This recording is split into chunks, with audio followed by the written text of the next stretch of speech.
கிறிஸ்துவுக்குள் பிரியமானவர்களே, இந்த மனமகிழ்ச்சியான காலை வேளையிலே உங்களை சந்திப்பதில் மிகவும் மகிழ்ச்சி அடைகிறேன். இன்றைய தினம் நாம் தியானிக்க இருக்கிற வசனம் யோவான் எழுதின சுவிசேஷம் 11ஆம் அதிகாரம் 40ஆம் வசனம். இயேசு அவளை நோக்கி, நீ விசுவாசித்தால் தேவனுடைய மகிமையை காண்பாய் என்று நான் உனக்கு சொல்லவில்லையா என்றார்.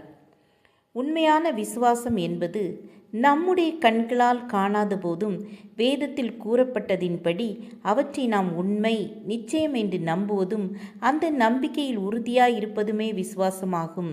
நம் கருத்துக்கள், அனுபவம், கல்வி, மனித வார்த்தையின் மேல் சாயாமல் முழு இருதயத்தோடு கர்த்தரின் பேரில் நம்பிக்கையாக இருந்து தேவன் சொல்வதை செயல்படுத்துவதே விசுவாசமாகும். இந்த அதிகாரத்தில் குடும்பத்தை கிறிஸ்துவை நேசிப்பதற்கு எடுத்துக்காட்டாய் விளங்கியவர்கள் மார்த்தாள், மரியாள், லாசரு ஆகியோரே. கிறிஸ்து இந்த மூவரிடமும் மிகவும் அன்பாக இருந்தார். இவர்களும் இயேசுவிடம் உண்மையான உறுதியான பக்தியோடு கிறிஸ்துவிடம் உறவு கொண்டதை அறியலாம்.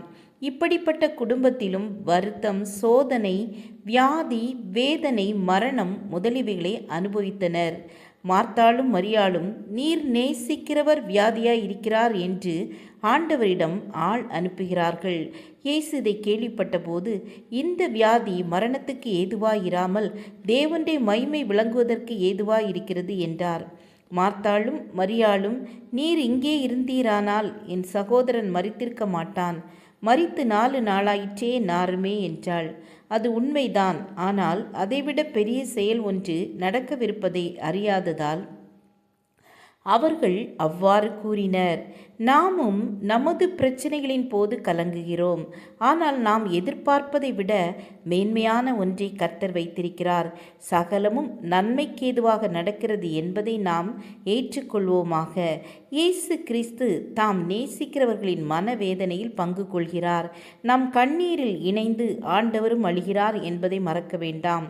லாசருவின் உயிர்த்தெழுதல் மார்த்தாள், மரியாள் இவர்களின் விசுவாசத்திற்கும் இயேசு உயிர்த்தெழுதலும் ஜீவனுமாய் இருக்கிறார் என்பதற்கும் அடையாளமாயிருக்கிறது.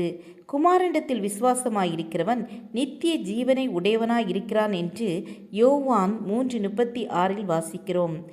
கிறிஸ்துவுக்குள் பிரியமானவர்களே, உண்மையாக முழு இருதயத்தோடு ஆண்டவரை விசுவாசிக்கிறோமா?